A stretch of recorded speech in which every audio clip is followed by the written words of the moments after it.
Psychology کے مطابق دوسروں کی مدد کرنے کے لیے ان پر پیسہ خرچ کرنا آپ کی خوشی کا باعث بنتا ہے۔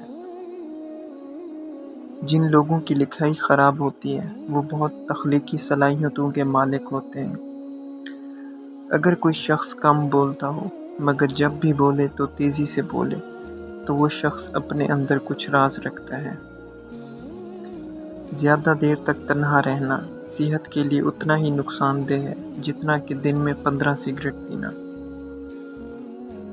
مثبت سوچ رکھنے سے آپ کو سنگین بیماری یا چوٹ سے جلد صحت یاب ہونے میں مدد مل سکتی ہے۔